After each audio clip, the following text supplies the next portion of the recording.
A spinster of 30 seasons, a scandalous duke, one bet, and no escape. That was the shape of the evening, although Diana Whitmore did not know it yet, standing behind a curtain in her aunt's drawing room with her father's mourning ribbon wound twice round her smallest finger and the polite silence of 9 seasons in her throat. The wager was settled in the small drawing room behind the great one, with a sherry decanter sweating on the side table and a clock that had been 3 minutes fast since the Regency was new. Diana heard it through the velvet of the curtain that divided her aunt's parlour from her aunt's library. Heard it the way a person hears the snap of a fan in a quiet room, or the first crack of ice on a pond that has been frozen too long.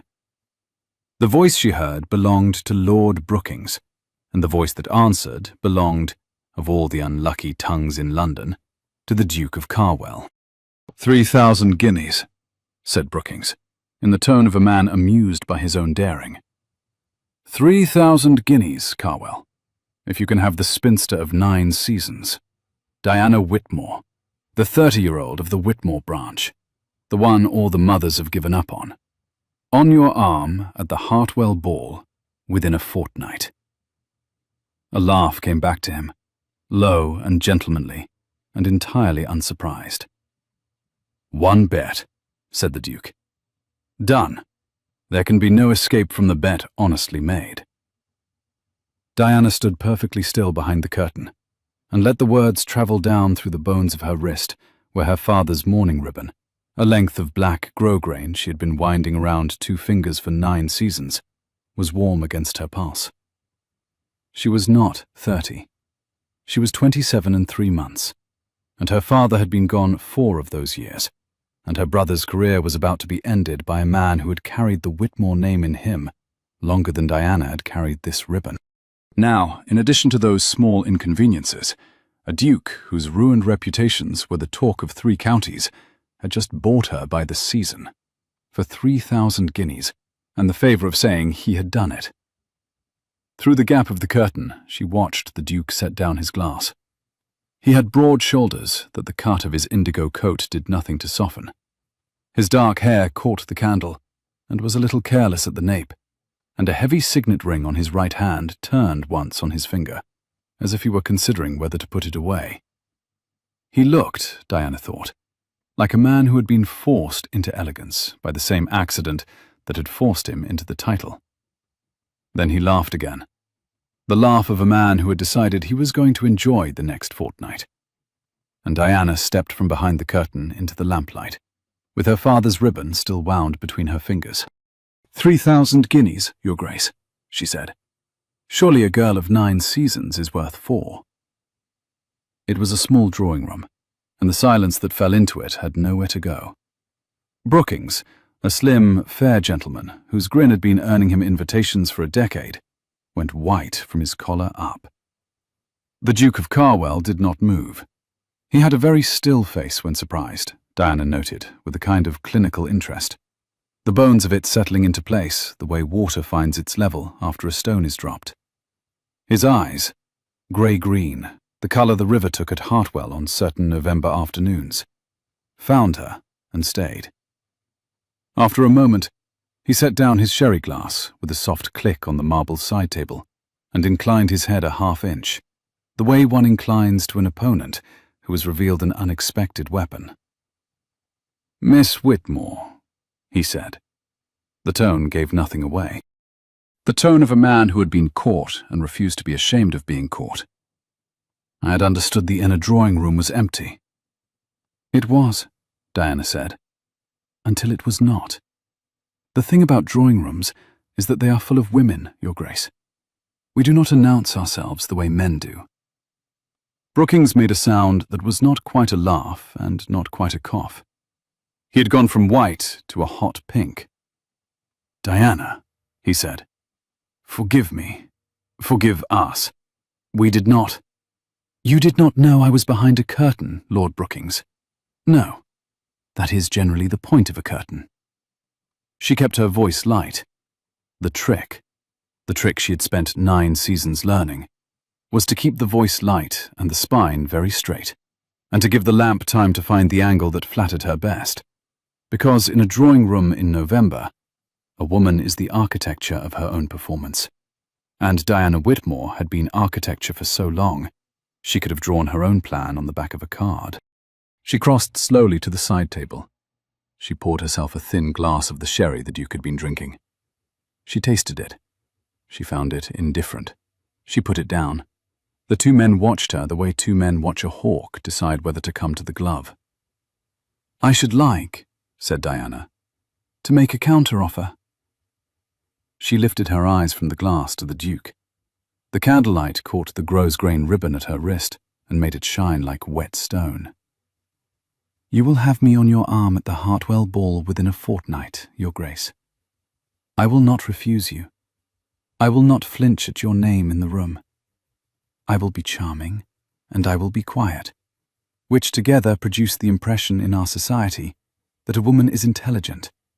And as I am, in fact, intelligent, the impression will be sustainable for the requisite 2 weeks." She paused. She let the silence hold. "In exchange, you will use the vote that is held in your name on the Lords' Subcommittee for Army Estimates to clear my brother Captain Henry Whitmore of the embezzlement that has been brought against him at Horse Guards. You will know, by the end of this fortnight, whose ledger that money truly came from. You will tell the subcommittee. You will tell them by your own mouth, in the chamber, on the morning of the Hartwell ball." She set the glass down. The sound of it on the marble was very small. "Then I will go with you to the ball, and you will have your 3,000 guineas from Lord Brookings, and I will have my brother.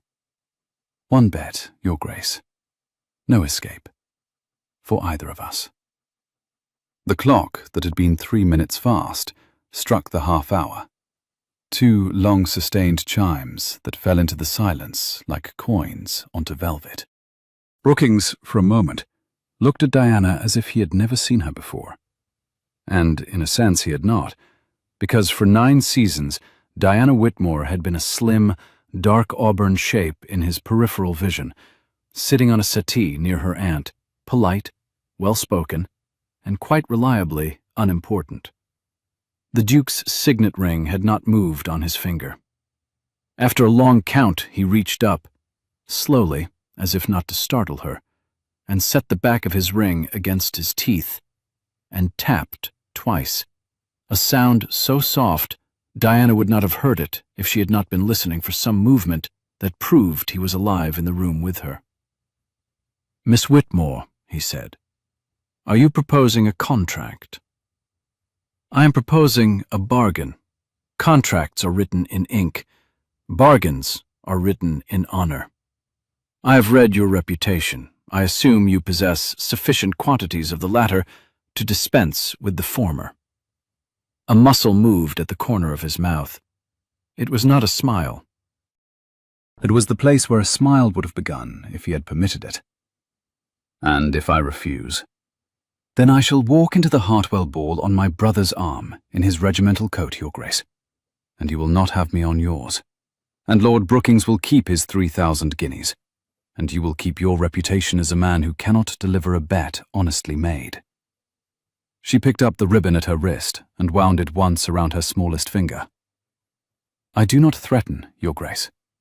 I am simply telling you what will be the case at the end of the fortnight, if you and I are not in agreement at the beginning of it." He looked at her for the length of 3 breaths. Beside her, a lump of coal in the grate cracked, and the sound seemed to wake the Duke from a thought he had been holding very still.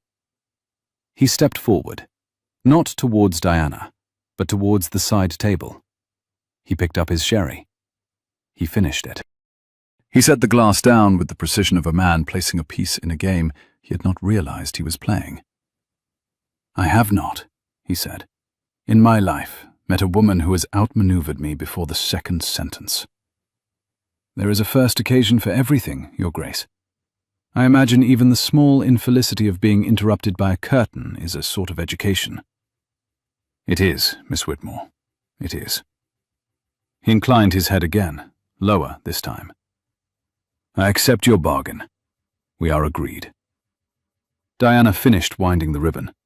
She let it lie, dark and shining, against her wrist. "Then good evening, Your Grace. Good evening, Lord Brookings.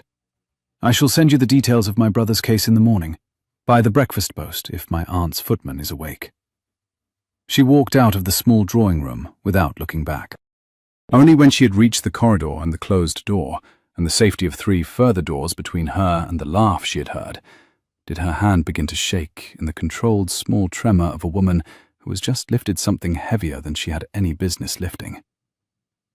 In the corridor, her aunt, Aunt Cordelia Whitmore, later Bath, presently of Half Moon Street, 64 years of age and the deadpan of London, was sitting on the velvet bench by the stairs with a tisane in her hand and an expression so calm it could only have been cultivated through long marriage. "How did it go, dear?" said Aunt Cordelia, not looking up. "I have agreed to walk into the Hartwell ball on the Duke of Carwell's arm within a fortnight." "Have you, indeed?" "In exchange for the saving of Henry's commission." "Ah," said Aunt Cordelia. She took a delicate sip. "Well, I always said, dear, if you must marry a scoundrel, marry the kind who can be trained, not the kind who can be cured. You have shown unusual sense in choosing the first." "I am not marrying him, Aunt."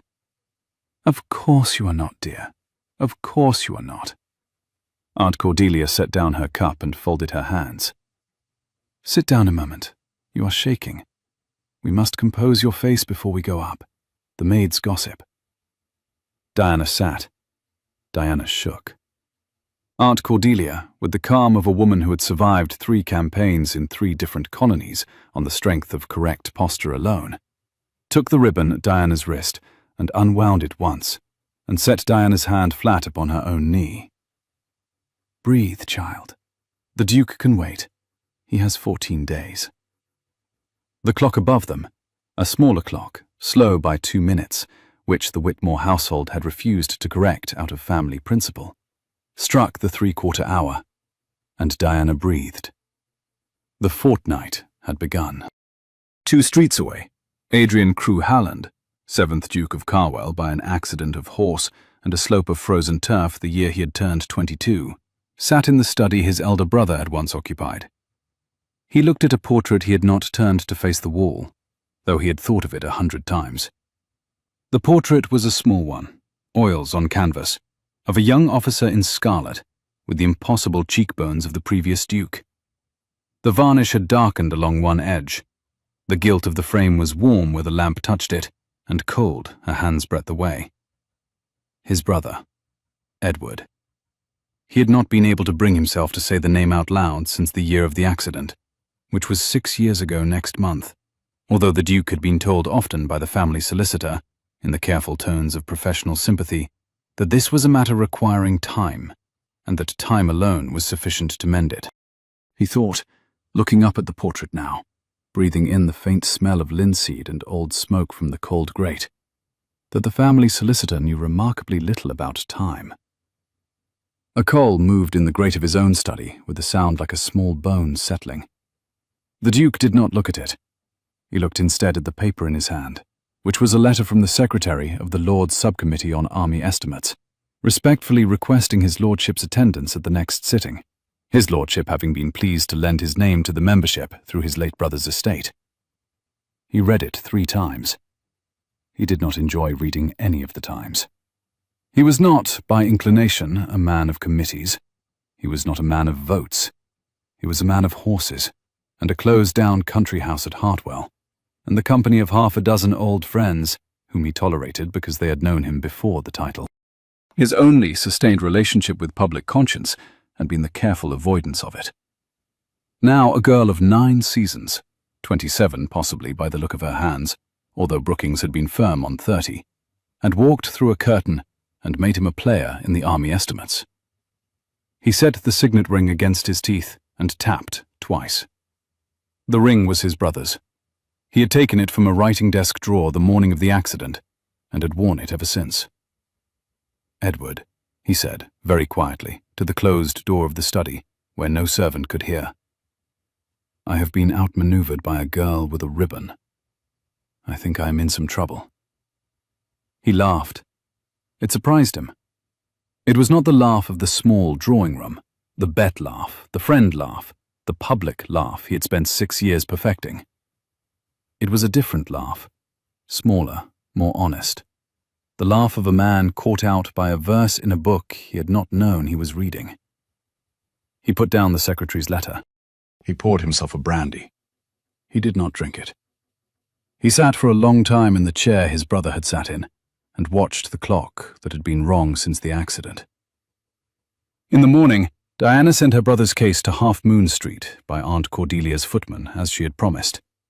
An hour later, a card was returned to her by the same route, in a hand she had not seen before, but understood at once. Black ink, decided strokes, no flourishes. The hand of a man unaccustomed to writing his own correspondence, and faintly embarrassed by it. The card said, "Miss Whitmore, the Carwell Library awaits you at 11. There is coffee. There are no curtains. C." She held the card a moment. She set it on the writing desk with the deliberateness of a woman placing a piece in a game she had been forced into and had decided to win. Then she wound the black grosgrain ribbon twice around her fingers and got up to dress. She arrived at Carwell House at 4 minutes past 11, which she had calculated to the second. Early enough not to insult, late enough not to seem eager, and was received by a butler whose face was professionally blank, but who, when he turned to lead her up the stairs, gave her a look that was the butler equivalent of a marching band. The Carwell Library was a long room on the first floor, with windows facing south of the small garden and a fireplace tall enough to walk into. The books rose to the ceiling, and the air smelled of leather and beeswax, and a faint background of cold ash from a fire that had been allowed to die overnight. The Duke of Carwell stood at the writing table with his sleeves rolled to the elbow and a folded paper in his hand. Diana saw in the morning light of a window unsoftened by curtains, that his forearms were the forearms of a man who had ridden cross-country every dawn of his adult life and had not lost the trick of it. The way his shirt cuff rested above the bracelet of bone at his wrist was the cuff of a body that did not soften because the title was upon it. He looked up. He had grey-green eyes and a careful mouth, and dark hair that had been combed and then ignored. "Miss Whitmore," he said. "Your Grace?" She stopped at the centre of the carpet. "I have come at 11. The library has no curtains. I have not brought a chaperone, because my Aunt Cordelia has decreed that as we are conducting a public bargain, we may as well dispense with the public hypocrisies." His mouth, that careful mouth, moved a fraction. "Aunt Cordelia would, I think, terrify my mother." "Aunt Cordelia would, I think, manage your mother for tea." "Then the war is on terms unfavourable to my mother." "Aunt Cordelia is generally on terms unfavourable to mothers, Your Grace. It is one of her abiding pleasures." He inclined his head. He gestured to a small table by the fireplace, where a coffee pot of black japanned tin and 2 cups stood ready. "Coffee?" "Without sugar." He paused, and Diana saw the pause, saw the moment of correction in him, saw that he had been about to ring for the housekeeper and had chosen to pour for her himself. He poured. He handed her the cup. The fingers of his hand were broad and a little marked at the knuckles, the way fingers are marked by years of holding reins in cold mornings. The cup made a small, dry sound when he set it into her palm. She did not let her own fingers tremble. She had a long practice at not letting them tremble. "You have read the papers I sent?" She made it a statement, not a question. "I have read them, Miss Whitmore. They are very thorough." "I am thorough. My brother is charming. The combination is rare in a family, but not unheard of." A flicker, again, at the corner of his mouth, and Diana realized, with the small interior shock of an unexpected weather, that the Duke of Carwell was harder to amuse than she had been led to believe.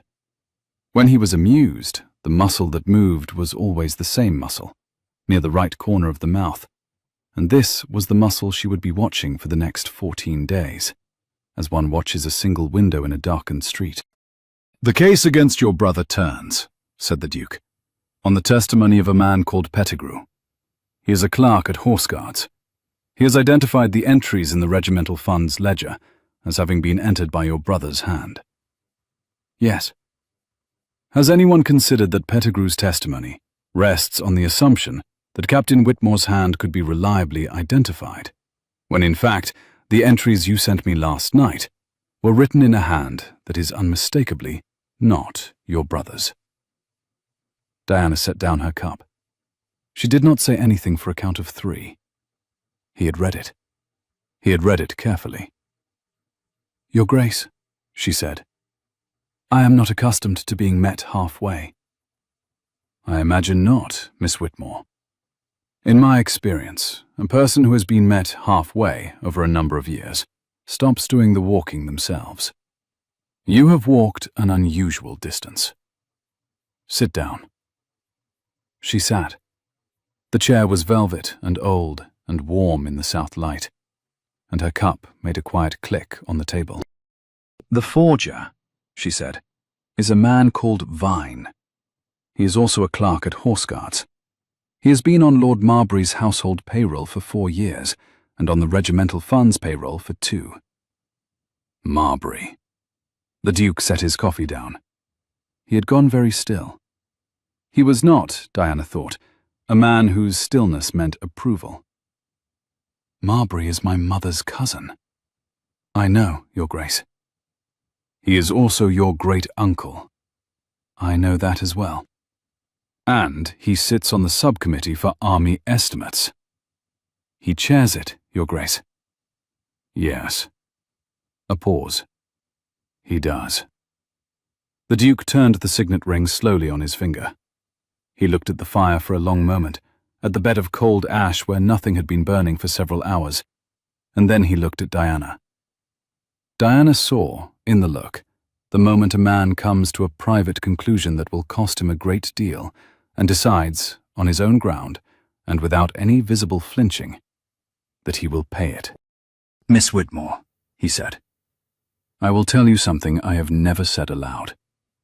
I do not, in the ordinary way, take an interest in the work of the Lords.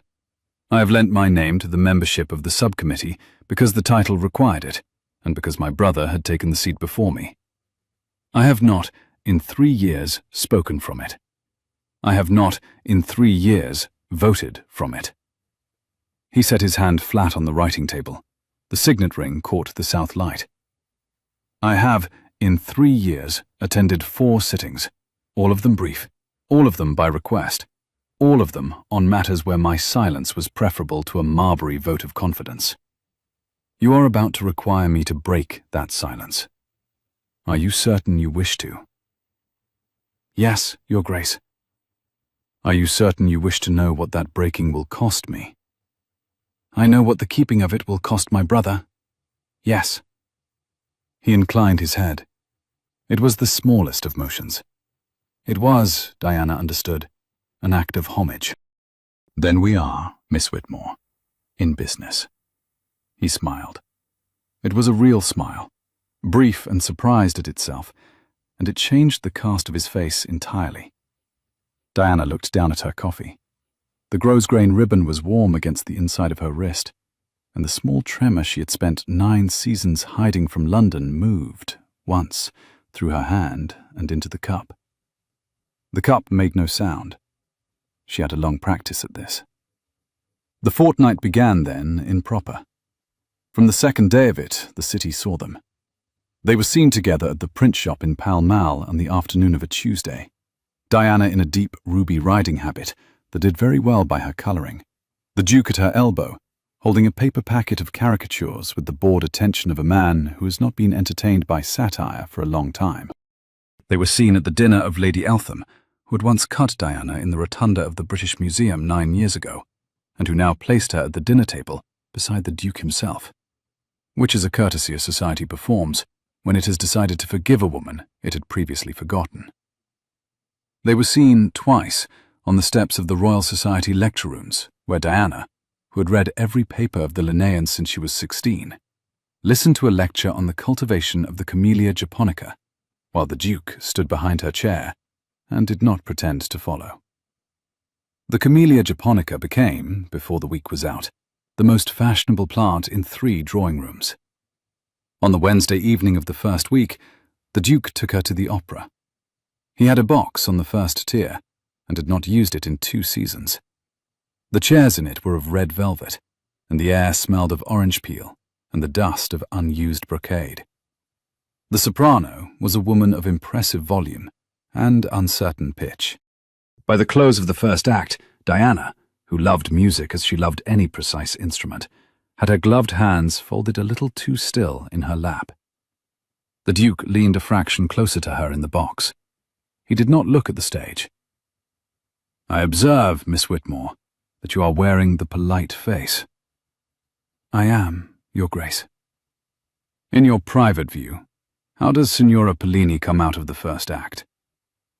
"In my private view, Your Grace, she does not." A small breath came out of him that was almost a laugh. He turned his face a quarter-inch towards her. "Music," he said gravely, "is the one thing in the world I find more difficult to escape than my mother." "You manage your mother, Your Grace, with a remarkable economy of suffering." "I have taken lessons. Sadly, opera does not permit one to leave the room and write a polite note."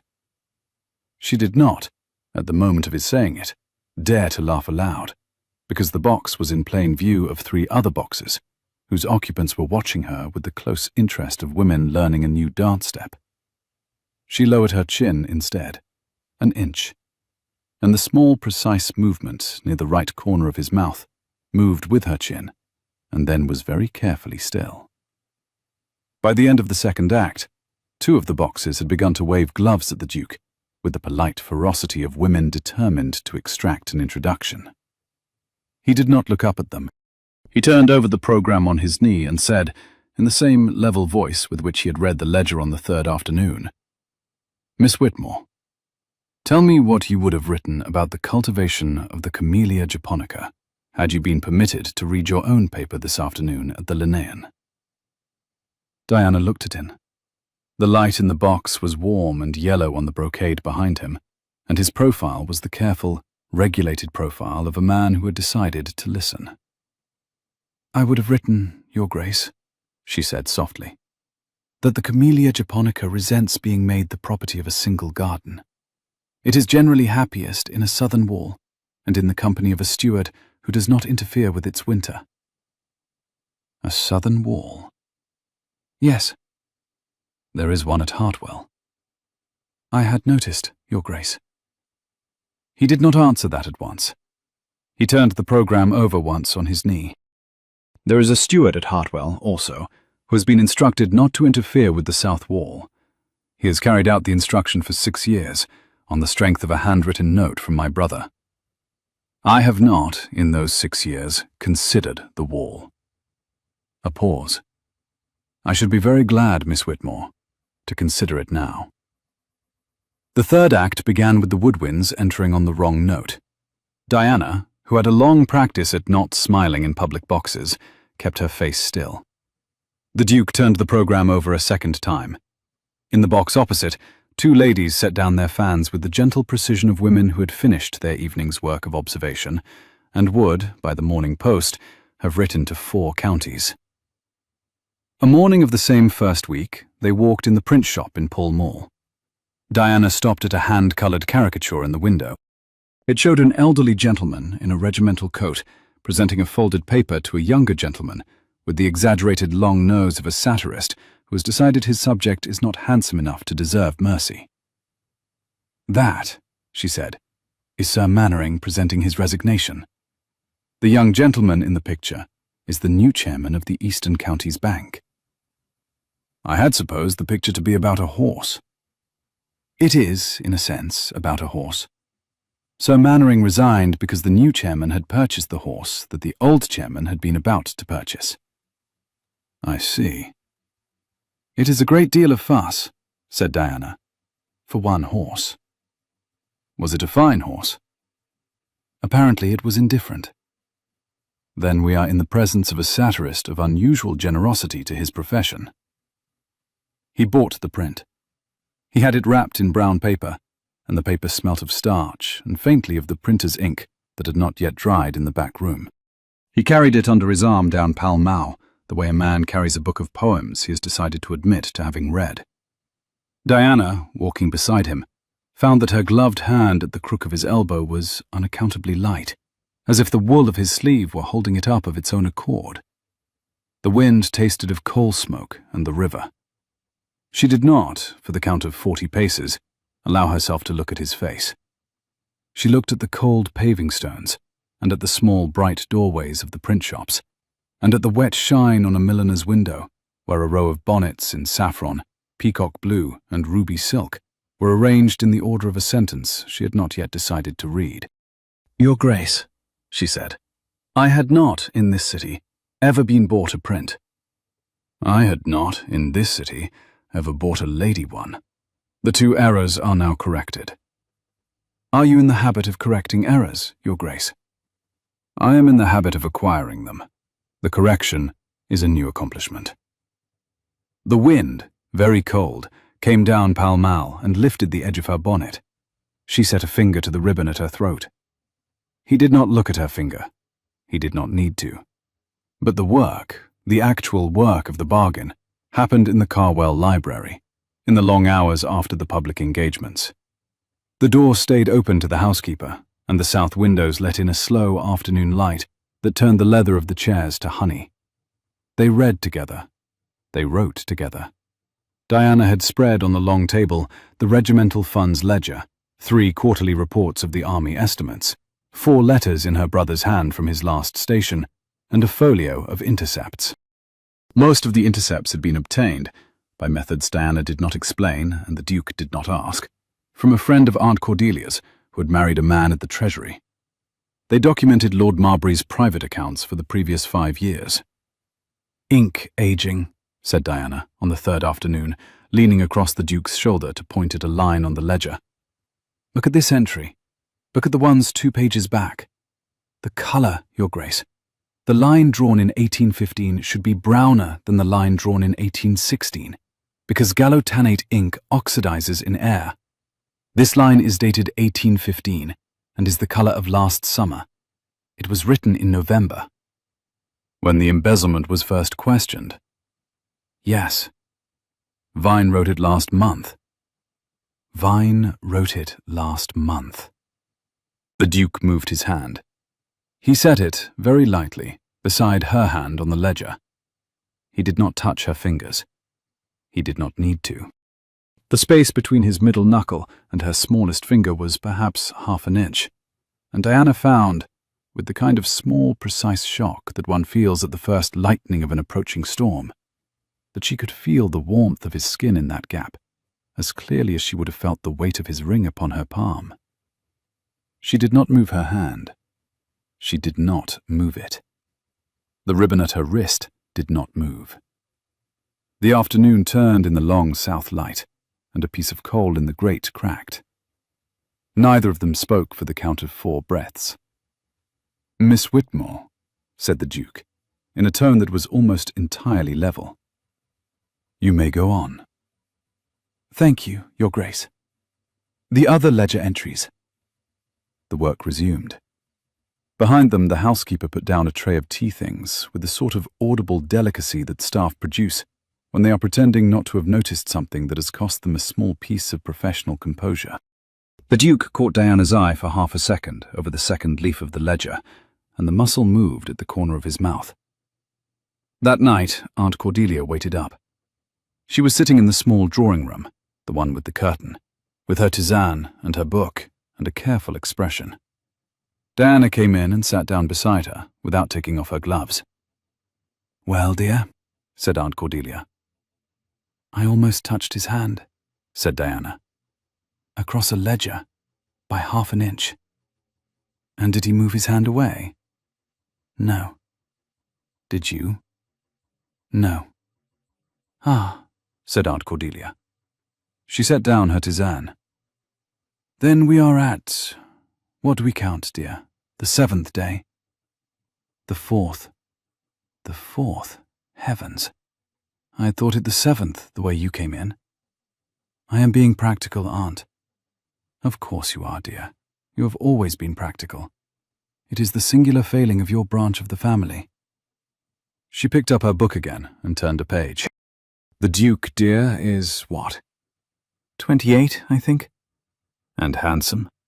Aunt, I am not in his confidence. I am in yours. Is he handsome? Diana sat for a moment. She watched the small, steady flame at the wick of the candle by Aunt Cordelia's elbow. The flame moved with the small movement of breath in the room, and was very still otherwise. He is... Yes, Aunt, he is. I thought so. Mrs. Bellamy said so in October. She is not often right about persons, but she is reliably right about shoulders. Aunt Cordelia turned another page. Practical girls, dear, fall hardest. You will want to keep that in mind. The 5th day was the day Lord Brookings came to Carwell House. He came in his curricle in the morning, fair and bright and entirely without conscience, and was met at the door by the butler whose face had been a marching band for Diana the week before, and was now, in its own small way, the face of a man defending a flank. The Duke was upstairs in the library with Diana when Brookings was announced. Diana saw the Duke's hand close, once, on the edge of the writing table, a brief, involuntary tightening, like the half-closing of a door against a draught. Then it released. "Show him up," said the Duke. Brookings came in, laughing. He was always laughing. It was, Diana realized on the instant of seeing him in the room with the Duke, the sound a man makes when he has not had a single thing tested in him for a number of years. "Carwell," said Brookings. "I came to see how the matter progresses. Miss Whitmore, forgive me. I had not expected to find you en suite, as it were, in the Carwell Library at..." He consulted a watch he did not need to consult. 10 minutes to noon? "I had not expected to be here, Lord Brookings," said Diana evenly, "until your friend wagered for the pleasure of my company. I assume the term of the bet is current?" 12 days remaining, said Brookings. He was smiling. He did not see the air in the room. He looked at the Duke. "Carwell, a word." The Duke nodded to Diana. "Miss Whitmore, if you would forgive me." "I am perfectly capable of reading a ledger without a Duke standing over me, Your Grace," said Diana. She did not look up from her papers. Brookings flushed slightly. He had, Diana saw, expected her to be flattered by the addressing. She heard the two men go down the corridor and into a small anteroom, and the door shut firmly behind them. She did not move from the table. She bent her head to the ledger. She tried, for the count of 40, to keep her hand steady on the page. The talk in the anteroom lasted 13 minutes by her watch. When the Duke came back, he closed the library door behind him. His mouth was set. "What did he want?" Diana asked, not looking up. "He came to make sure the bet was still in honor." "Is it?" "He is anxious. He has, I think, talked of it. In the club, with gentlemen who would not in the ordinary course have heard of it." "He has talked of it." A pause. "Has he talked of the price?" Miss Whitmore, has he talked of your bargain with me? Has he talked of my brother's case?" No, that he has not. He has not had the wit." "But the bet itself?" "The bet itself, yes. I have told him to stop." "Has he stopped?" "I have told him to stop." "That is not the same answer, Your Grace." She lifted her head. He met her look. He did not look away. He did not, in any visible way, attempt to soften. "It is the only answer I have at present, Miss Whitmore. I am sorry for it." "Do not be sorry, Your Grace. Be quick." She bent her head to the ledger again. After a moment, the Duke crossed the room and sat down opposite her, not beside her, as he had on the 3rd afternoon, but opposite, and picked up the next folio of intercepts and began to read. The morning of the 6th day, a society column in the Bell Weekly Messenger observed, in the manner of a column that has not yet decided whether it is being witty or cruel, that a certain spinster of the Whitmore branch having abandoned the customary refuges of 9 seasons, has lately been observed in the unaccustomed shape of a duchess-elect. The Duke in question being the Duke of C, whose attentions to the lady have been remarked by all who pretend not to remark them. Diana read it at the breakfast table. She did not, in the reading, change colour at all. Aunt Cordelia, sitting opposite her, was already reading the second paragraph, which was rather worse. "They have not named you, dear." "They have all but named me, Aunt." "They have given the initial of the Duke and the branch of the family. That is the Bell's notion of discretion. We must be grateful it is not the Morning Post." "They are calling me a Duchess-elect." "They are calling you a woman about to be made an offer. The two are not, in the present society, the same thing. The first is a description. The second would be an indiscretion." Aunt Cordelia turned the paper. The column ran to the foot. "It is, on balance, dear, the sort of column that does not damage a girl who is, in fact, about to receive an offer. It damages a girl who is not." "And which, Aunt, are you supposing to be the case here?" "I am supposing the case to be one of the two, dear. I have not yet decided which." She set down the paper.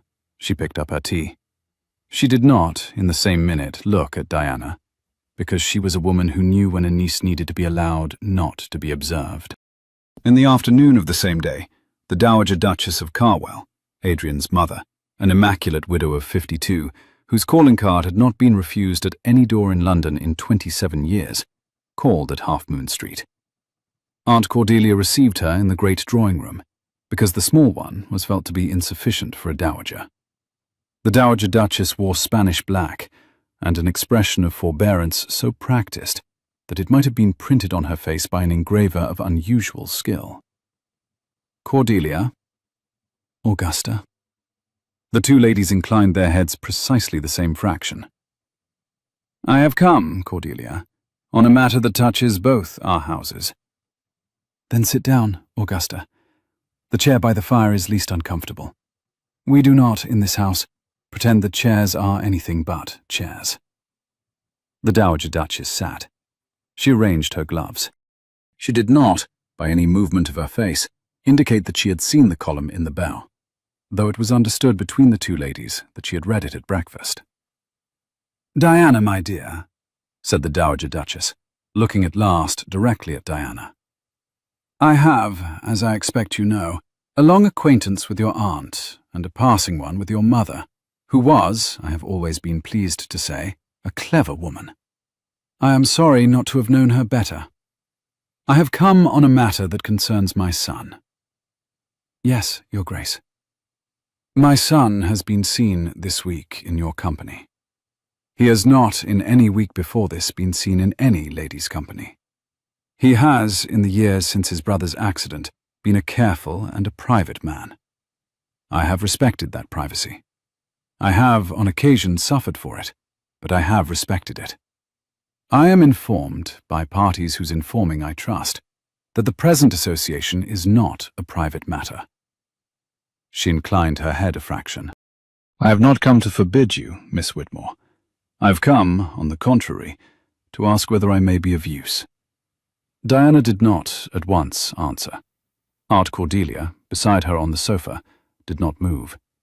The fire in the grate moved instead, and the small crack of a coal in it filled the space the answer was waiting in. "Your Grace," said Diana, "I should be very glad of your use." "Thank you, Miss Whitmore. I had supposed you might be." The Dowager Duchess set her gloves on her knee. The black kid of them was the precise black of her dress, the precise black of Diana's grosgrain ribbon, the precise black of the painted miniature she had carried in her reticule for 6 years. She did not, however, take the miniature out. That moment would come, a week and 4 days later, when Diana would pass an open library door at Carwell House, and would see the Dowager Duchess sitting alone, with a small framed thing in her lap, and her thumb moving slowly across the painted face of a young officer in scarlet. The elder son, the previous Duke, the brother whose name his mother also could not say aloud. Diana would step back from the threshold. She would walk on without speaking, the way one walks on past a person at private prayer. The Dowager Duchess would not have known she had been seen. But that was a week and 4 days off, and the afternoon of the 6th day had its own work to do. "I shall do one thing for you, Miss Whitmore," said the Dowager Duchess. "I shall, on the evening of the Hartwell ball, walk into the ballroom on the arm of my son and yours. The room will see me do it. That is the use I can offer. Will you accept it?" "With gratitude, Your Grace." "Then we are agreed." The Dowager Duchess rose. She inclined her head to Aunt Cordelia, who inclined her head back. She did not, in the leaving, smile. She did not, however, withhold a small further sentence, delivered at the door without turning round. "Diana, my son has not, in 6 years, asked me to do anything for him. He has not asked it of me today, either. I am offering, because it is offered freely that the offer means anything. Pray remember that." She went. Aunt Cordelia, when the door had closed, looked at Diana for a count of 3. "Well, dear, that is the Dowager Duchess of Carwell on your side. We shall, at this rate, finish the fortnight with the College of Heralds and the Master of the King's Pavements." "Aunt, I am only saying, dear, we are in deep water." "I know, Aunt." "And you are swimming, dear, which is more than your father ever did when he was put in deep water. Your father, dear, would have drowned by the 3rd afternoon." That night, Lord Marbury called at Half Moon Street. Diana had been expecting him for 2 days. He came at the unfashionable hour of 7, when ladies might be supposed to be at home and gentlemen out, and was received by Aunt Cordelia in the small drawing-room. Cordelia had taken Diana aside in the corridor to murmur, "I shall do the introductions, dear. You shall do the listening. We shall sort the talking between us." Marbury was a slim, immaculate man of 58, with silver hair that had not greyed unevenly, the way good silver does not. He had, Diana had once been told, the most fashionable tailor in Mayfair, and the best managed estate in Hampshire, and a private opinion of his great niece that had not been revised in 9 seasons. He bowed. He smiled. He took the chair Aunt Cordelia indicated. He accepted a glass of Madeira. He looked at Diana, with the gentle, considering smile of a man examining a hound he had once thought of breeding from. "Diana, my dear, I have come about the unfortunate matter of Henry." "I had supposed so, uncle." "Henry is a foolish young man. He is very like his father. I have always said, your father was a sentimental man who married a clever woman, and Henry has the sentiment without the cleverness." "Henry is 24, uncle. He has cleverness enough for that age." "Diana." The smile did not change. The voice did. "Diana, I have not come to argue family character with you. I have come to make you an offer." "An offer?" "A settlement. I will see to it that the matter of the regimental fund is quieted. I will see to it that Henry's commission is reinstated, with no formal questioning. I will see to it that the present scandal does not reach the senior ranks. In exchange, I shall ask of you a very small thing." "Which is, uncle?" "That you withdraw from any further appearance with the Duke of Carwell. That you cease this fortnight, this entertainment, this whatever it is, and that you allow me to settle the matter at Horse Guards in my own way, in my own time. I shall, in addition, settle upon you a sum which would allow you a comfortable retirement to one of the smaller of the Whitmore estates." Aunt Cordelia, who had been arranging her shawl with the patient concentration of a woman embroidering, looked up. "How much, Marbury?" "I beg your pardon, Cordelia." "How much would you settle upon her? I am taking notes." She produced a small notebook. She uncapped a pencil. "I find these things go better with notes." 5,000, said Marbury. The smile had not moved, but the hand on the glass of Madeira had. £5,000, in funds, the day Diana is no longer seen with the Duke of Carwell. 6, said Aunt Cordelia, writing. I am dreaming, dear. We are negotiating. 6 is the proper figure for a girl of 9 seasons returned to her family by hand. Aunt, said Diana. Hush, dear, I am working. Marbury, 6? Or do we waste a further 10 minutes? Marbury did not move. After a moment, a small muscle near his temple, the muscle Diana had not seen in 9 seasons of family dinners because she had never been an interesting enough subject to provoke it, moved once. 6, he said. He set down the Madeira. 6. Excellent, said Aunt Cordelia. She closed the notebook. She put it into her reticule. She looked up. We refuse, of course. Cordelia. We refuse, Marbury. I had to know the figure in order to know how serious you were. 6 is quite serious. 6 is the figure of a man who believes Diana to be in possession of something he cannot afford to have known. She lifted her chin a fraction.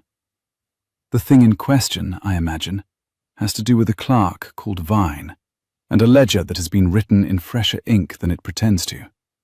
Have I that right, dear? You have it precisely, Aunt.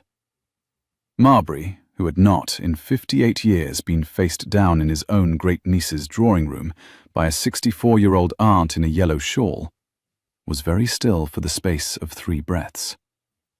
Then he rose. He inclined his head a quarter inch.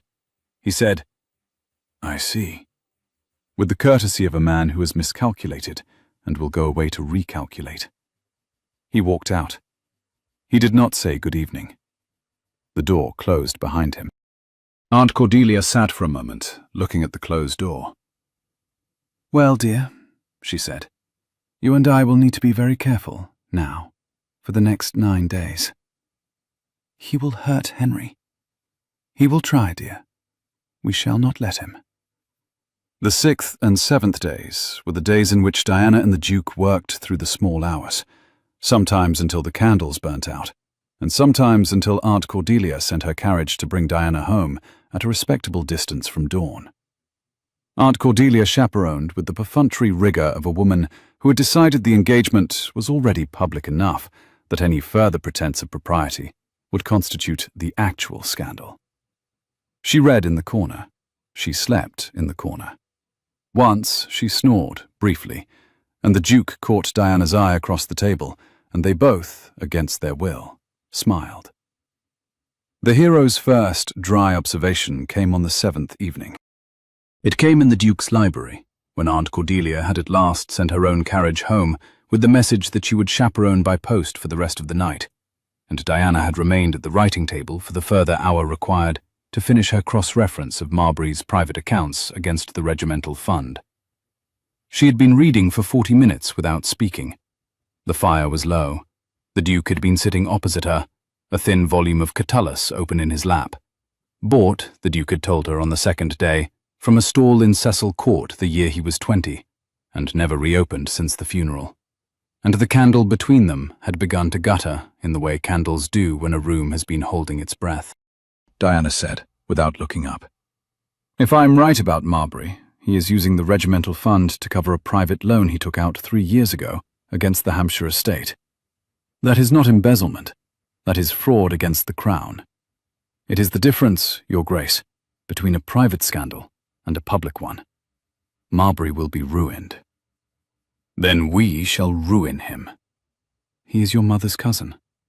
Then we shall ruin him politely. The phrase landed in the room. Diana looked up. The Duke was reading Candalous, not looking at her. The corner of his mouth had moved a very precise fraction. He turned a page with the smallest, dry rustle. Diana, who had been holding herself in a kind of strict architectural composure for 9 seasons and 6 days, laughed. It came out of her before she could prevent it. It was not a polite laugh. It was the laugh of a woman who had not been amused by a man in 5 years. The Duke turned a 2nd page without looking up. Miss Whitmore, he said mildly, you are spoiling my reading. I beg your pardon, Your Grace. It is the politest part. It will not bear interruption." She laughed again. She set down her pen. She looked across the table at him, and at the half-burnt candle, and at the place where the firelight moved on his hair, and on the careful collar of his shirt, where the cravat had loosened by half an inch. And she thought, Oh, this is the place I've been afraid of. This is the place I made the bargain in order to avoid. He turned a third page and did not look at her, and Diana, with the careful precision of a woman placing a glass on a surface that has been polished to a mirror, picked up her pen again and bent her head and went on with the ledger. The 8th day was a country morning at Hartwell. The Duke had a house at Hartwell, of course. The ball was at Lady Hartwell's, who was no relation, but the Carwell estate was 12 miles away, and the Duke had, without an explicit invitation having been issued, found that on the morning of the 8th day, his curricle was sent up to Half Moon Street. Aunt Cordelia, with the precision of a woman who had made tactical use of a chaperone for 50 years, had decided to accompany her niece into the country. They went. They arrived. They breakfasted on cold pheasant and warm rolls, and the small bitter coffee Diana favoured, and the Duke, by the second cup, had also acquired the trick of. Outside the breakfast-room windows, the south parterre of Carwell House was wintering, the lilac borders bare, the gravel cool, the brass coaching lantern by the side door unlit. Diana set down her cup. "Your Grace, when do the lilacs come out at Hartwell?" "Late April. The hedge by the south wall first. The standards by the south door perhaps a week later." "Why?" "Because I have never been at Hartwell in April. I have only ever seen it in November. Hartwell in April, Miss Whitmore, is a thing worth being at." "Then when the lilacs come out, Your Grace, I will be at Hartwell." She said it lightly. She said it without taking her eyes from her cup. She heard the small pause on the Duke's side of the table, the pause in which a man hears a future tense and understands it has been spoken to him on purpose. "Then I shall make sure the south wall is in flower," he said, in a tone almost level enough to deceive her. Aunt Cordelia, who had been buttering a roll with the unhurried attention of a person who had decided the ages of England would have to wait for her butter, looked up. "Stewards," she said, "are remarkable creatures, dears. They do whatever they are told. We must remember to tell them." She bit into the roll. She did not say anything further. After breakfast, the Duke walked Diana down to the side door and out into the parterre. There was no sun. There was no wind. The gravel was a dry cold under their feet, and the cold had the small, dry sharpness of a clear November afternoon at the edge of winter. The brass coaching lantern beside the south door, a thing of fluted glass and well-polished metal, the lantern by which the Carwells had been arriving and departing for 4 generations, was unlit. The Duke paused. He laid his hand, lightly, on the post of it. "My brother lit this lantern," he said, "on every evening of his life that he was in the country. I have not lit it in 6 years."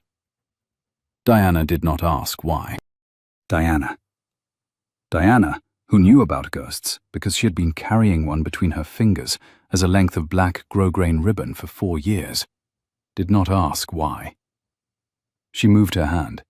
She set it, very lightly, beside his hand on the post of the lantern. She did not touch his fingers.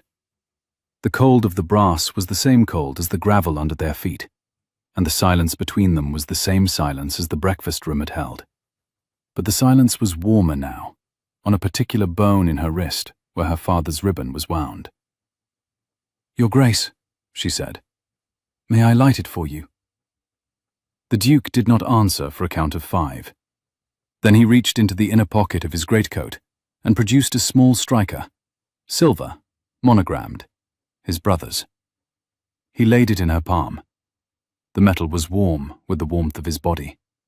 Diana opened the small glass door of the lantern. She struck the striker. She held the small flame to the wick. The wick took. The yellow flared up. The brass of the lantern caught and held the small new light, and the south parterre, had a tiny piece of evening in it, although it was still mid-morning, and the standards of the lilacs along the south wall were bare, and the Duke watched the lantern burning with his hand still on the post, and did not, for the count of 5, breathe out at all. "Thank you, Miss Whitmore," he said. "Adrian," said Diana, "the lantern is lit." It was the first time she had called him by his name. She had not planned it. It came out of her on the same breath the wick had taken the flame from. He turned, slowly. He took her hand from beside his on the post.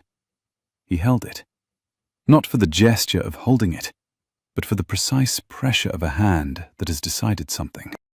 "Diana," he said, "you may light it any morning you are here."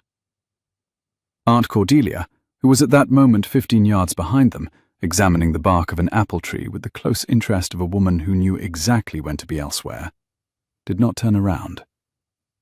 Diana said, very quietly, "I should like that, Your Grace." "Adrian." "Adrian, then." They walked back towards the breakfast room, with the small lantern still burning on its post, and the cold of the parterre between them, and no sun. Aunt Cordelia caught up with them at the door. "Did you see the worm in the bark, dears? Quite ferocious. We must speak to the orchard man." She did not look at the lantern. She did not need to. That afternoon they read by the long table in the Hartwell Library, a brighter, less burdened room than the Carwell Library, with windows facing west. Diana found, between the leaves of a folio she had thought finished with, the document she had been afraid all along they would not find. It was a brief letter. It was in Marbury's hand. It addressed Vine the clerk by his first name. It instructed him in 23 words to make the November entries against Captain Whitmore's commission in the regimental fund. It was dated. It was signed. Diana held it for a long moment without speaking. The Duke saw her face. He came around the table. He read the letter over her shoulder. He did not speak. He took the letter from her hand. He folded it. He put it into the inner pocket of his coat. "Now, Diana, we may do the work properly. Tomorrow I will speak to the subcommittee secretary. The day after, I will sit." She lifted her head. "Adrian, you will not be loved for it." "Diana, I have not, in 6 years, been loved for any single thing I have done. I do not propose to begin caring about that now." He smiled the smile she had seen for the first time in the small drawing room. The careful, brief smile. The smile that did not know it was a smile until it had begun. And Diana, very precisely, found that her hand could not hold the letter, and was glad it was now in his pocket and not in her own. There remained, before they left Hartwell, the question of Vine. The Duke had taken the precaution, on the morning the curricle came up to Half Moon Street, of sending word ahead to the man of business at Carwell House to summon the clerk Vine from Horse Guards on a matter of clarification regarding the 12th foot. Vine, who was a thin, nervous man of 40 in a shabby green coat, had presented himself at Carwell House at 11 and had been kept waiting in the housekeeper's parlour for 3 hours, which was an act of small, calculated cruelty by the Duke's man of business, and was a length of waiting Vine had been arranging for other people for the whole of his working life. He came in at 3 into the great library at Carwell House. The room smelt of leather and beeswax, and the late afternoon light fell warm and slanted across the long table. The Duke was at the long table. Diana was in the wing chair beside the south window, the cold pane against her shoulder. She had not been introduced. Vine bowed. He took the offered chair. He took a glass of water. He folded his hands. He waited. "Mr. Vine," said the Duke, "I have laid before me 4 pages of the regimental funds ledger, 3 letters in the hand of the chairman of the subcommittee, and a folio of intercepts from the Treasury. I do not propose to make you my acquaintance with the contents. You have written most of them." Vine, who had been pale, became paler. He did not move. "You will," said the Duke, "in the next half hour, give me a written statement in your own hand. In the statement, You will name the man who instructed you to make the November entries against Captain Whitmore. You will set out, by date, every sum that passed through your hands on his account. You will sign it. You will date it. You will witness it before my man of business, who is waiting in the next room." Vine, who had been opening his mouth, closed it. "In exchange," said the Duke, "I shall not press a charge of forgery against you. I shall write to the 12th Foot by the breakfast post tomorrow, recommending that you be allowed to resign from Horse Guards. I shall not pursue you further. The sum currently outstanding under your name in the regimental fund will be cleared by the Carwell estate at the close of the inquiry. You will be permitted to retire to the country on a small allowance, which my man of business will arrange. You will not, under any circumstance, be employed in London again." He set his pen flat on the table between them.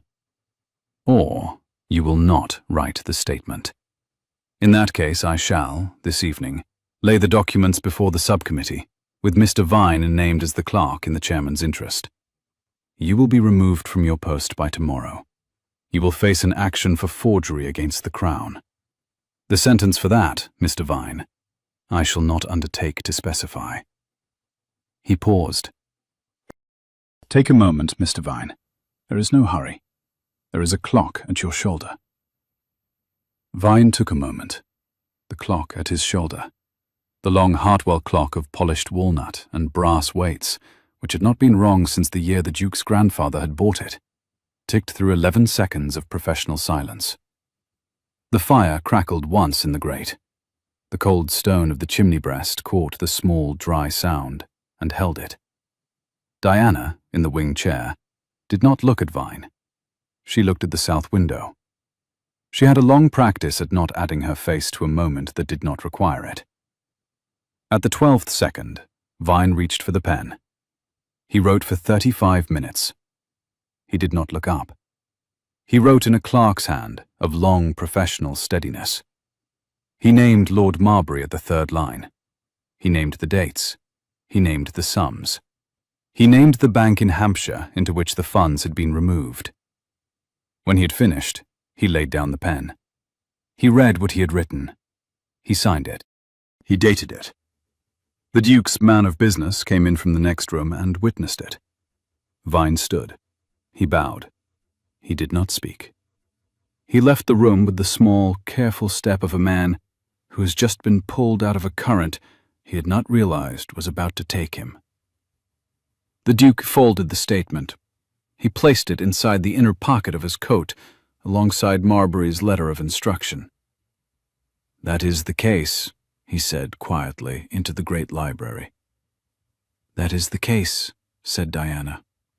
She had not moved from the wing chair. The south window was at her right shoulder. The cold blue light of the November afternoon was on the carpet between them. The lilac standards along the south wall were bare. The lantern at the side door was burning.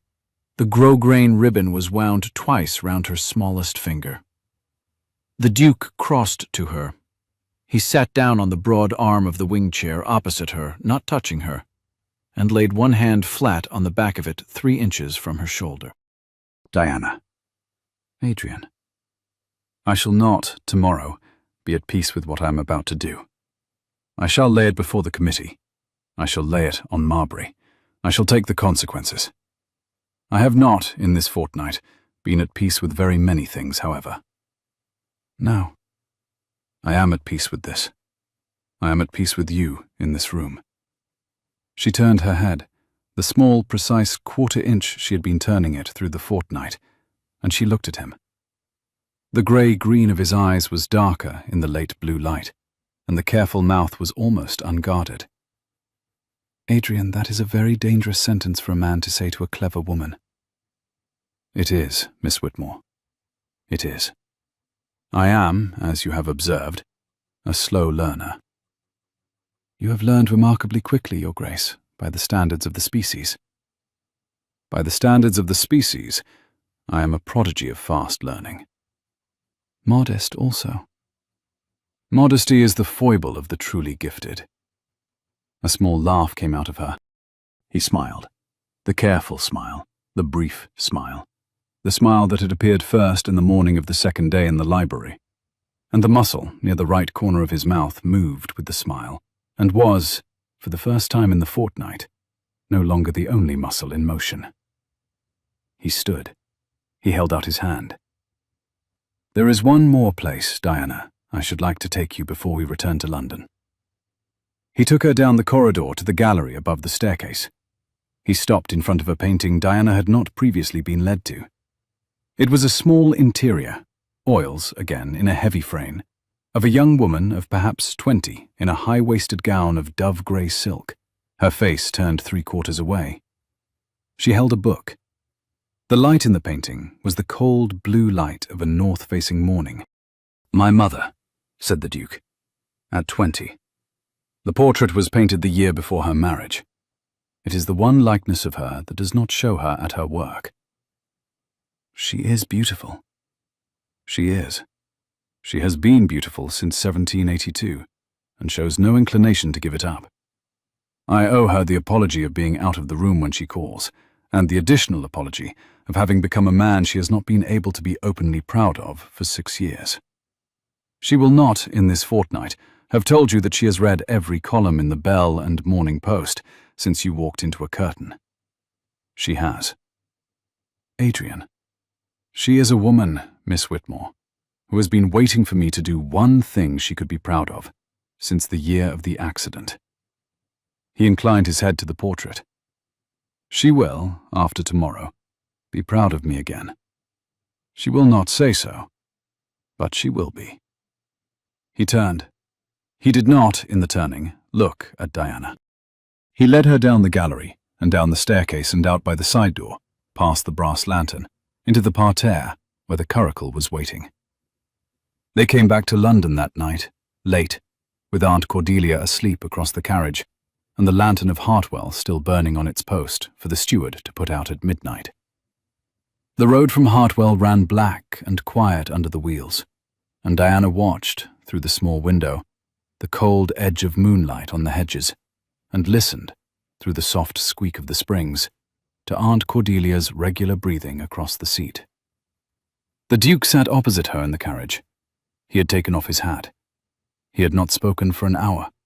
He had been, she thought, watching her face, by the long, inconstant light from the carriage lamp, in the careful manner of a man committing a piece of architecture to memory. She did not look at him. She did not need to. She felt the look on her cheekbone, the way one feels weather coming on the wind. That same night, in a different city, a parallel London of the gentlemen's clubs, Lord Brookings did the foolish thing that ruined Adrian Crewe Halland in the eyes of Diana Whitmore. He did not intend to. Lord Brookings had never intended any actual injury to anyone in his life. He was simply a man whose laughter exceeded his judgment, and who, on the evening of the 8th day of the fortnight, was in his club at his usual chair with his usual companions, and had taken one too many glasses of port. As such men sometimes do, he had pulled a letter from his pocket to lend colour to a story he had been telling. It was a letter the Duke had sent him on the night of the original bet, in the high spirits of a friend writing to a friend, jotted with the ease of a man not yet alerted to consequences. It contained, on its second page, in the Duke's own black-inked, decided hand, the sentence, "Brookings, I will have her on my arm at the Hartwell ball within the fortnight.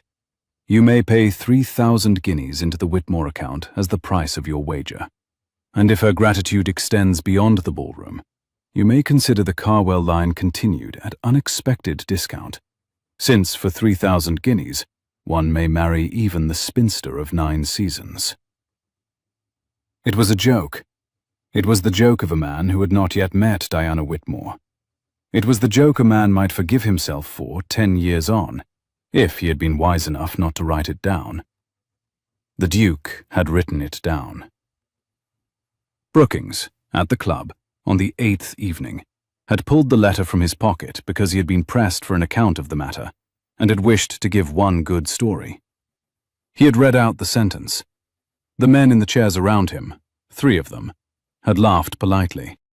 One of them, a thin gentleman of the name Sefton, who had been cut by the late Captain Whitmore at the Carlton races the year before and had not forgiven it, quietly excused himself, went home, and wrote a letter of his own. By the morning of the 9th day, it was in the Morning Post, in the discreet column on the 3rd page, that everyone in London read first and pretended not to. The column did not name the spinster. The column did not need to. There were 9 seasons of Diana Whitmore's. There was 1 fortnight. There was 1 duke.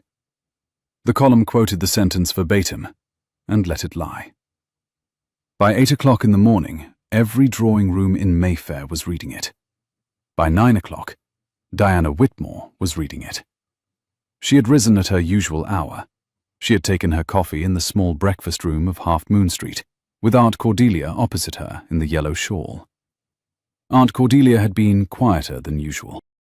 Diana, looking up, had seen the Morning Post folded by Aunt Cordelia's plate, and had seen on Aunt Cordelia's face the small, still expression of a woman holding the thing she does not wish to hand over. "What is it, Aunt?" "Diana, dear, read your Post first." "What is it?" "Read your Post, dear, please." Diana picked up the paper. She read. She read it twice. She set it down. She did not, in the first instant, say anything. The clock on the mantel struck 9. Outside, a footman could be heard in the area discussing the price of mutton. Diana stood. She crossed to the window.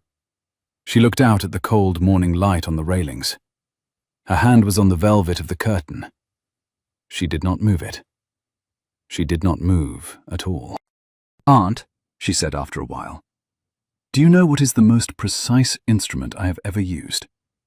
"Tell me, dear." "It is a ledger and a candle. Together you can read the age of any sentence in any account book in England. I have been very pleased with my cleverness this fortnight. I have congratulated myself on outthinking the Duke of Carwell." Diana.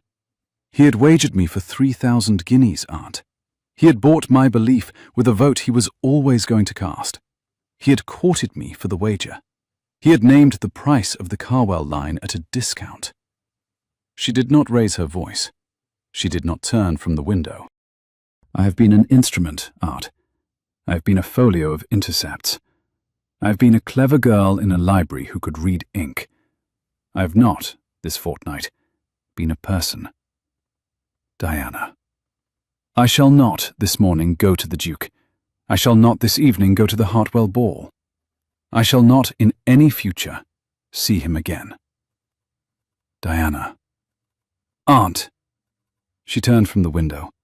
Her face was very white in the cold morning light, and her grey eyes were the colour of the river at Hartwell on a November afternoon, but no warmer. "Aunt, please. I shall write to him. I shall write that we have no further business. I shall write that the bargain is paid. He has the evidence. He has my brother's case. He has the means to clear Henry without me on his arm at the ball. He may keep the 3,000 guineas. He may keep the ballroom. He may keep the joke. I will not be the punchline of it." She crossed to the writing desk. She uncapped the inkstand. She wrote. She wrote 9 lines. She sealed them. She rang. She gave the letter to the footman. "Take this to Carwell House. Hand it to His Grace at the door. Do not wait for an answer." The footman bowed. The footman went. Diana sat down again at the breakfast table. The coffee in her cup had gone cold. She did not pick it up. Aunt Cordelia laid down the Morning Post. Aunt Cordelia did not say anything for a long time. At Carwell House, the Duke was at his writing table when the footman came, with a folio of the previous day's notes spread under his hand and a small list of points he intended to make at the subcommittee that morning. He took the letter. He read it. He read it twice. His face, that careful face, that face Diana had spent 8 days learning the muscles of, did not move at all. He folded the letter. He laid it on the table. He stood. He crossed to the south window. He stood at it for the count of 40 seconds, with the signet ring against his teeth and the cold morning light on the side of his face.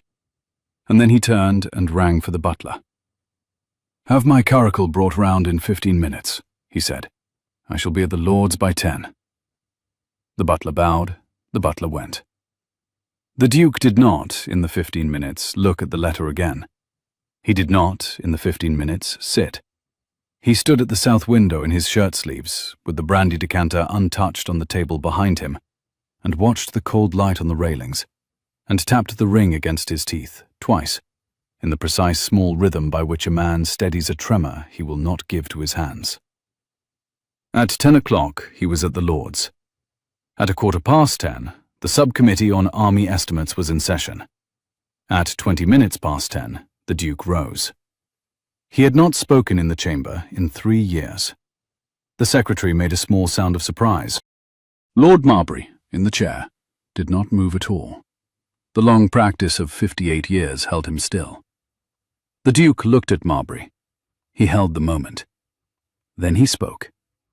"My lords, I should like leave to lay before the committee a series of documents bearing on the regimental fund of the 12th Foot, and on the case presently against Captain Henry Whitmore, and on certain accounts of a private nature held in the name of the chairman of this committee." He inclined his head a fraction towards the secretary's table. "The documents are 6 in number. I propose to read them in order. They will require the attention of the committee for some 35 minutes. I propose, further, to present them on my own authority as a member of this committee, and not under any other interest. I propose, finally, to relinquish the Carwell vote upon the subcommittee for the duration of any inquiry that may follow, in the interest of the propriety the committee has historically expected of itself." He paused. He inclined his head a fraction. "If the committee has no objection." There was no objection. Marbury sat very still. The Duke read. He read for 38 minutes. He read out the letter in Marbury's hand. He read out the ledger entry in Vine's hand. He read out the inkaging observations Diana had made in his own translation. He read out the 3 pages of intercepts from the Treasury. He named the sums. He named the dates. He named the chairman. When he was done, the room was as quiet as a country house at 3 in the morning. He laid the documents down on the long table. He folded his hands. "I should add, my lords, that the wager between myself and Lord Brookings, on the strength of which the public has been variously entertained these past 9 days, will today be paid into a fund established this morning in the name of the 12th Foot for the relief of widows and the orphaned children of veterans of the regiment." He looked, at last, at Marbury. "The figure is 3,000 guineas. The deed of trust has been signed at my solicitor's at 9 o'clock this morning. I have asked my friend Lord Brookings to attend at the solicitor's at his earliest convenience, to add his own name to the deed, in token of his own contribution to the season's amusement. I am sure he will be pleased to do so." A small noise came out of the committee, almost a laugh, almost a breath. Marbury rose. He did not say a word. He gathered his papers. He inclined his head. He walked out. He was not seen at the Lord's for 3 weeks. By the end of the month, his Hampshire estate was on the market, and his name was removed from every committee on which it had previously sat. The Duke left the chamber at 11:15. He had Marbury's letter to Vine in his coat. He had the deed of trust at the solicitor's. He had the printed apology of Lord Brookings, which Brookings, being a fundamentally foolish but not fundamentally cruel man, had written at midnight the night before, and had begged the Duke to convey to Miss Whitmore at the earliest opportunity. He did not, however, drive to Half Moon Street. He drove to Carwell House. He went up to the library. He sat at the writing table. He took up Diana's letter, the one he had read twice in the morning. He read it a 3rd time. He did not, in any visible way, soften. He stood. He crossed to the corner of the room. He took down from the shelf the small striker, silver, monogrammed, that he had given Diana on the south parterre at Hartwell on the morning of the 8th day, and which Diana, on returning to London, had pressed back into his hand at the carriage step with a small "Thank you, Your Grace," and a face he had read at the time as fatigue, and had now to read as something else. He weighed it. He put it into his inner pocket. He rang the bell. "The carriage. I shall go to Half Moon Street at 3. The butler bowed. The butler went. The Duke, alone in the library, sat down opposite the chair Diana had read the ledger in for 6 afternoons, and looked at the place where her hand had lain on the table, and did not weep. The hand had not been there to hold. Outside the south window, a sparrow on the iron railing picked at a crumb of bread. The fire in the grate, which the housekeeper had built up at dawn, settled with a small, dry sound. The clock that had been wrong since the year of the accident struck the half-hour. He sat for 10 more minutes. Then he picked up his coat. At Half Moon Street, Diana had been alone in the small drawing room, the one with the curtain, since 2 o'clock. Aunt Cordelia had received a message at 1 and had gone out, with the brief explanation of, "I have a small piece of business in Hampshire, dear. I shall be back by 7. Do not let anyone in but the Duke." "Aunt, I have refused to see him." "Then refuse, dear. But let him in first to refuse. The other way round produces neither dignity nor satisfaction." She had gone. Diana sat. She had wound the ribbon at her wrist 4 times and unwound it 3 times. She had taken a book down from the shelf and had not opened it. She had crossed to the window twice and crossed back. She had not, in any of these movements, allowed herself to think of the south parterre at Hartwell, or of the brass lantern, or of the small striker in the Duke's pocket, or of the future tents in which the lilacs would come out, and she would not be at the south wall to see them. She had been, for 2 hours, very careful. At 3:15, the bell rang at the front door. Diana heard the butler in the hall. She heard the deep voice in the hall. She heard the slow, deliberate step on the stair. She did not stand. She sat in the chair beside the small fire and folded her hands in her lap and waited. The Duke came in. He had on his greatcoat. He had not given it to the butler, and his hair was a little disordered from the cold, and his face was the face she had seen in the small drawing room the first evening, when he had been caught and had refused to be ashamed of being caught. He stopped in the center of the carpet. He bowed. "Miss Whitmore." "Your Grace." She did not get up. The grosgrain ribbon was wound twice around her smallest finger. She kept it there. "I have come," said the Duke, "from the Lords' Subcommittee. I have laid the case against Captain Whitmore. I have laid it on Marbury. The committee has acted. Your brother is cleared. Marbury is finished." He did not move from the center of the carpet. He did not come closer. "There is a deed of trust at the solicitor's in the name of the 12th foot, to the value of 3,000 guineas, to which Lord Brookings will be required to put his name before the day is out." He paused. "Miss Whitmore, I have come further to say that I have read your letter, and that you are entitled, by the strict letter of the matter, to send it. The bet is paid. The bargain is closed. I have come, in addition to closing it, to ask you a question." She did not answer. She waited. He took, very slowly, the printed apology of Lord Brookings from his inner pocket. He laid it on the small table beside her chair. He took, very slowly, the original letter, the one Brookings had read out at the club, folded once. He laid that beside it. He took, very slowly, from his inner pocket, the small striker she had given back to him at the carriage step. He laid that on top of the letters. The metal was warm with the warmth of his coat. "These," he said, "are the documents bearing on the wager. The first is the apology. The second is the letter I wrote on the night of the original bet, in which the sentence quoted in the Morning Post appears. I have folded it, but I have not torn it. I leave to you whether to read it, whether to burn it, whether to keep it on a shelf where you may produce it when needed." He looked for the first time directly at her. "The third is the striker that lit your lantern. It belongs to my brother. He gave it to me. I gave it to you. I will not ask for it back unless you wish to put it back into my hand." He took, then, a single step closer. "Diana, I will not pretend that the sentence in that letter was not mine. It was mine. I wrote it on the night of the original wager, in the high spirits of a man who had not yet met you, and who, to be honest, did not believe a woman of your description could be met. I wrote it in the assumption that no woman, in any state of soul, would read it." His mouth set. "It has been read. It will not be unread. The sentence is mine. The vote in the Lords was always mine, to give or to keep. I have given it because the case required it, and I would have given it for your brother, whether the bet had been laid or not, since the moment I read the ledger you sent me on the 2nd day of the fortnight." He took, then, a single further step.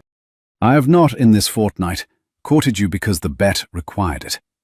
I have courted you because I have not, in 6 years, been less alone than when I have been across a table from you reading a ledger. I have, this fortnight, been a fool, in the most public way I am capable of, and I am sorry for it. And I've come to say so to your face, since it is the only way a sorry of any value is delivered." He stopped. He stood. He had said more sentences in a row than Diana had heard him say in the whole fortnight, and he had said them in the careful, even voice of a man laying down the small last possessions he had left in the world. "I do not, Diana, ask you to forgive the letter. I ask you to consider that the bet is no longer the contract between us. There has not been a contract between us, I think, since the 3rd afternoon in the library. There has been, since then, a thing for which I do not have a regency word." He drew a long breath. "Diana, I am going from here to the Hartwell ball at 8. Lord Brookings will be present. I shall, in his presence, tear the original wager, the bet itself, the slip of paper, the thing on which the 3,000 guineas was first written, a cross in front of his face, and in front of the gentleman who heard him laugh in the club. I shall do it whether you are there or not. The bet does not require you to be there. I require it of myself." He looked at the small striker on the table. He looked back at her. "If, at any time before 9, you find that you wish to come to the Hartwell ball, not as a bet, not as a settlement, not as the spinster of 9 seasons, but as Diana, then I will be by the long window at the south end of the ballroom, where I shall remain, alone, until you arrive or until midnight, whichever first occurs." He inclined his head. "If you do not come, I shall not come to Half Moon Street again. I shall not write. I shall not call. The Carwell vote will be cast as you would have me cast it, and the south wall at Hartwell will have its lilacs in April, and I shall be at it alone." He paused. The clock above the fire, the clock that was 2 minutes slow, the clock the Whitmore household had refused to correct out of family principle, struck the half-hour. "That is the question," he said. "Will you come, Diana?" She did not, in the first count of 3, answer. In the small drawing-room at Half Moon Street, with the cold November afternoon light on the carpet between them and the small striker still warm on the table, and the ribbon at her wrist wound twice round her smallest finger, Diana looked at him. She looked, with the care of a woman who had been an instrument for 9 seasons and was now being asked to be a person, at the careful mouth and the grey-green eyes and the broad shoulders held very still in the greatcoat that had not been given to the butler. She thought, in the back of her mind, "He has done it. He has done what I asked, and he has done it before he asked. He has done it without my being there to make him." And then she thought, with the small, precise interior shock she had felt the first time their hands had been half an inch apart on the ledger, "He has come here in his greatcoat. He has not even given it to the butler. He thinks I shall send him away." She did not say either of these things. She rose. She crossed the carpet. She did not, in the crossing, take her eyes from his face. She lifted from the table the silver striker, the small, monogrammed striker that had belonged to his brother, and she held it in her palm. She closed her hand on it. Adrian. Diana. I shall not come to the Hartwell ball at 8. A small thing moved in his face. The smallest of things, a flinch that he caught before it had landed. He bowed. He turned. He took one step towards the door. Adrian, said Diana, I shall come to the Hartwell ball at 7:30. There is no reason, my dear, that you should have to wait alone by a long window until I am pleased to arrive. I shall come with you, in the carriage. I shall stand by the window with you while you tear the wager. I shall make sure that you do it neatly, since you have, I have observed, a tendency to be too courteous with paper. He turned again. His face, that careful face, was now in motion. The corner of his mouth that had moved a fraction so often through the fortnight had finally lost the discipline of moving only a fraction. He laughed. It was the small, honest laugh of the study at midnight, the laugh he had given the portrait of his brother on the first night, the laugh she had not, in the whole fortnight, heard out loud. He came across the carpet. He stopped at 1/2 inch from her. He did not take her hand. He waited. Diana, who had been waiting 9 seasons to be waited for, laid her hand on the lapel of his greatcoat. She felt, through the wool, the small, steady pulse of him. Adrian, she said, I have not been a person in 9 seasons. I have not been a person, Adrian, until the 3rd afternoon in your library. You are not, in my view, to be forgiven for the letter. You are to be required to live, for some considerable time, with the fact that I shall, periodically, produce it from a drawer and read it aloud, to remind you that you were once a man who wrote a sentence like that. A muscle moved at the corner of his mouth. You may keep your 3,000 guineas in the regimental fund. You may keep your apology. You may keep your striker. It is your brother's, and you shall light the Hartwell lantern with it for the rest of your life. I shall light it with you. She lifted her chin a 1/4 inch. There is a future tense, Adrian, that I should very much like to live in. I should like, my dear, to be at the south wall when the lilacs come out. He bent his head. He did not, in the bending, kiss her. He laid his forehead very lightly against hers, the wool of his greatcoat cool on her cheek, his breath warm above her brow. Diana, I would tear 100 wagers. Tear the one, Adrian. The one is enough. The one. Yes. Aunt Cordelia came back at 6. She had, in Hampshire, called upon the wife of Lord Marbury's bailiff, a woman whom Aunt Cordelia had known as a girl in Bath, and had taken the precaution of obtaining a written list of the dates upon which moneys had moved between the Hampshire estate and Vine the clerk. She did not, at her return, hand the list to anyone. She put it into the writing desk and locked the writing desk, the way a woman locks a paper in a drawer that may be needed later in the season. She found Diana and the Duke of Carwell at the small writing desk, drafting between them, line by line, the letter Diana would send the next morning to Captain Henry Whitmore in his regiment, to tell him that the matter at Horse Guards was resolved. She paused in the doorway. She regarded the scene for the space of 3 breaths. Tea, dears. Tea, please, Aunt. Duke. Tea, Mrs. Whitmore, would be the kindest thing in the world. I am not Mrs. Whitmore, Your Grace. I am Aunt Cordelia. You may begin practicing. We do not, in this family, waste time on a courtship after the engagement has been informally accepted on the small drawing-room carpet. She rang the bell. She crossed to the fire. She picked up her book. She did not look at the small striker on the table, or at the apology of Lord Brookings folded beside it, or at the bet letter folded beside that, or at the ribbon at Diana's wrist, which was now wound 3 times round her smallest finger, and one of those times round the Duke's. She turned a page. Hartwell at 7:30, she said, to the room in general.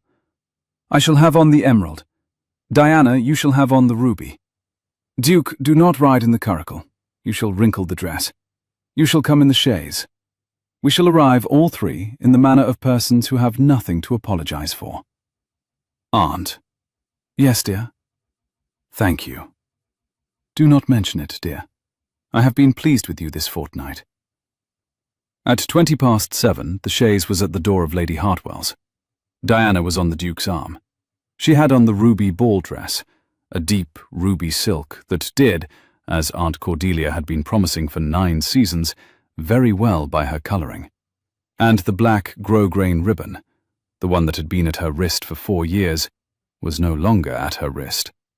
It was at the Duke's now, wound once round the cuff of his black coat over his pulse, where she had placed it at the chaise step, in lieu of a betrothal ring she did not yet have. The Duke held his arm a little stiffly, the way a man holds himself when he is carrying something he has been entrusted with. The footman opened the door. The ballroom of Lady Hartwell's was the long-fashioned ballroom with the brass chandeliers and the long south window that looked out over the river, and 1,000 candles burning, and the ton of London assembled. The majordomo announced them. His Grace the Duke of Carwell, Miss Diana Whitmore, Mrs. Whitmore. A silence, a small, precise silence, fell upon the room, of the kind that falls when a story finds its ending in public. Lord Brookings, by the south window, in a cream waistcoat and the high spirits of a man who had not yet decided whether to be ashamed of himself, stepped forward. He bowed. The Duke inclined his head. He did not let go of Diana's arm. He led her across the parquet to the long south window. He drew from the inner pocket of his coat, slowly, deliberately, with the precision he had used at the writing table at 4 in the afternoon, the original slip of paper on which, 8 days ago, Lord Brookings had written the figure of 3,000 guineas, and his initial and the date. He held it up. He held it up high enough that the chandeliers caught it. He did not raise his voice. He tore it. He tore it once across, then twice, then 4 times. He let the pieces fall to the parquet at his feet. He inclined his head to Lord Brookings, and to the gentlemen of his club behind Lord Brookings, and to the ton of London. There is no bet, gentlemen. There never was. Miss Whitmore is here on her own terms. The Carwell line will be continued, if she pleases, at the price of being treated for the rest of my life as the most clever creature in any drawing-room in England, at no other discount. I trust the matter will not arise again. Then he turned to Diana. The chandeliers were over them. The brass lantern of Hartwell, the one Diana had lit on the south parterre on the morning of the 8th day, was burning, 12 miles away, on its post, where the steward had been instructed to keep it lit for the duration of the season. The ribbon at the Duke's wrist was warm against his pulse. Diana looked up at him. She lifted her chin in the small, precise way she had been lifting it for 9 seasons. But the lift was different. It was the lift of a woman who had been an instrument, and was now an instrument, that had decided, on its own, to be a person. Miss Whitmore, said the Duke. Adrian. He smiled. He did not, in the smile, conceal it. Miss Diana Whitmore, would you do me the honour of opening the floor with me? I should be delighted, Your Grace. She did not, in the saying, raise her voice. She did not need to. The room watched them. The room had nothing else to do. They walked together to the centre of the floor. The musicians struck. The floor opened. They danced. 5 weeks later, in April, the lilacs came out at Hartwell. They came out, as the Duke had said they would, on the south wall first. Long, sweet bursts of pale lavender against the warming red brick. And on the standards by the south door a week later, as he had also said. Diana, who was by that time, by the ordinary courtesies of the period and the very particular impatience of Aunt Cordelia, the 7th Duchess of Carwell, came down on the morning of the 15th of April to the south parterre, alone. Adrian was at the Lords. He had taken his seat in earnest now, and the Committee on Army Estimates had, at his own quiet request, been reconstituted with a new chair, and Captain Henry Whitmore had been promoted out of his old regiment and now sat at a polished desk at Horse Guards, drafting reports in his own, quite recognizable hand. The brass coaching lantern at the south door, which Diana had first lit on a cold November morning, was still burning. The steward had kept it lit, as the Duke had asked, since the 8th day of the fortnight. Diana paused at the post. She laid her hand on it. The metal was warm under her palm, with the slow accumulated warmth of long burning. She looked up at the south wall. The lilacs were heavy with the first cool flowers of the season. She drew, from the pocket of her morning gown, a thing of warm amber silk that did, as Aunt Cordelia had been saying, very well by her colouring. The small monogrammed striker that had belonged to Edward Crewe Halland, the 6th Duke of Carwell, the elder brother whose name Adrian had not, until the night of the 8th day of the fortnight, been able to say aloud in the room he had inherited. She laid it on the brass plate beside the lantern. She did not need it. The lantern was already lit. She stood a moment in the cold morning April light, with her hand on the post and the river at the far end of the parterre showing through the lilacs in a thin, bright ribbon, and she heard, behind her, the small, steady step of the Duke coming back from the Lords earlier than expected. He came down the gravel. He stopped beside her. He laid his hand beside hers on the post. He did not say anything for the count of 4. The lilacs caught the last of the morning sun. A sparrow on the parterre wall picked at a crumb of bread. The cold of the brass and the cold of the gravel were the cold of a morning that was about to turn warm, and the south wall held its first lilacs of the year. Diana turned her head. She looked at Adrian. Adrian looked at her. "The lantern is lit, my love." Adrian closed his hand over hers on the post of the lantern, the black grosgrain ribbon at his wrist warm against her thumb. "Diana, the lantern is lit." If you have stayed with us by the fireside to the end of this story, the story of a spinster of 9 seasons, a duke of a ruined reputation, 1 bet, and the fortnight in which neither of them, in the end, escaped, then we are very glad of your company. There are more such evenings to come at Adrian's fireside. If you would care to hear them, take a moment to subscribe, and we shall save you the chair by the south window. Until then, dear listener, good evening, and sleep well.